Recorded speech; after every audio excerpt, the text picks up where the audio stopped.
తెల్ల జిల్లేడు చెట్టు వేరులో వినాయకుడు. ఒక్కసారి పూజిస్తే మీ దశ తిరిగినట్లే. మన దేవతాగణంలో ప్రథముడైన గణపతిని విఘ్నాలను తొలగిపోయేందుకు ఆరాధించడం వేద కాలం నుంచి వస్తున్న సాంప్రదాయం. ఎవరు ఏ దేవతను ఆరాధించిన ముందుగా కొలిచేది మాత్రం గణపతినే. జ్ఞాన నిర్వాణ ప్రదాయకుడు వినాయకుడు.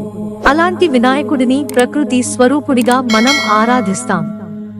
ఆయన ఆకృతిని ప్రకృతిలోని అంశాలకు ప్రతిఫలాలుగా సంభవిస్తాం. ఆ ప్రతీకగానే శ్వేతార్క మూలంగా అనగా తెల్ల జిల్లేడు వృక్షకాండంగా ఆ వినాయక మూర్తి ఆవిర్భవించాడు. ప్రకృతికి తనకి అభేదమని స్వామి చాటి చెప్పాడు. సహజ సిద్ధమైన శ్వేతార్కముల గణపతి ఆలయం హనుమకొండ జిల్లా కాజీపేటలో కొలువై ఉంది. ఈ ఆలయం భక్తులను విశేషంగా ఆకర్షిస్తుంది. ఈ ఆలయం భక్తుల పాలిట ఆధ్యాత్మిక ధామంగా వెలుగొందుతుంది. రెండంచెలుగా ఉండే ఆలయం సువిశాలంగా ఉంటుంది. శ్వేతం అనగా తెలుపు, అర్కము అనగా జిల్లేడు, మూలము అనగా వేరు. తెల్ల జిల్లేడు చెట్టు 100 సంవత్సరాలు పెరిగితే ఆ చెట్టు వేరు మూలంలో గణపతి రూపం తయారవుతుందని నారద పురాణంలో చెప్పబడింది. తెల్ల జిల్లేడు వేరు మొదల నుంచి ఉద్భవించింది కనుక ఇక్కడ శ్వేతార్క మూల గణపతి అంటారు. ఈ విగ్రహాన్ని చెక్కడం కానీ మలచడం కానీ చేయలేదు. స్వయంగా భూమి నుంచి పుట్టిన శ్వేతార్క గణపతికి నేత్రాలు, నుదురు, మోచేయి, అరచేయి, సుఖాసనం, కల్పం అన్నీ స్పష్టంగా కనబడుతున్నాయి. అయితే అయినవోలు అనంత మల్లయ్య శర్మ 2009లో ఈ దేవాలయాన్ని నిర్మించినట్లు తెలిపారు.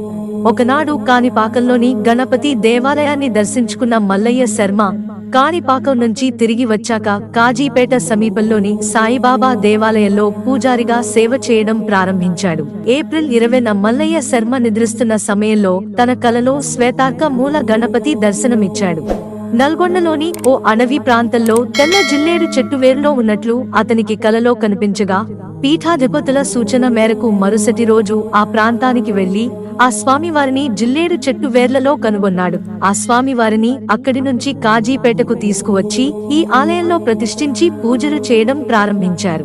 2009లో విష్ణుపురిలో ఉత్తర, దక్షిణ ప్రాంతాల్లో కనిపించేలా దేవాలయం నిర్మాణం చేసి 5గురు పీఠాధిపతుల సమక్షంలో గణపతి విగ్రహాన్ని ప్రతిష్ఠించి ఆ విగ్రహానికి 18.5 కిలోల వెండి కవచాన్ని అమర్చారు.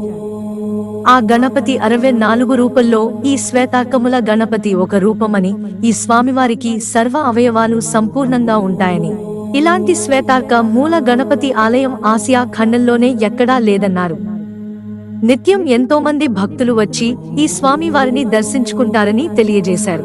మిత్రులారా, ఛానల్ సబ్స్క్రైబ్ చేసుకోవడం మర్చిపోకండి. ధన్యవాదాలు.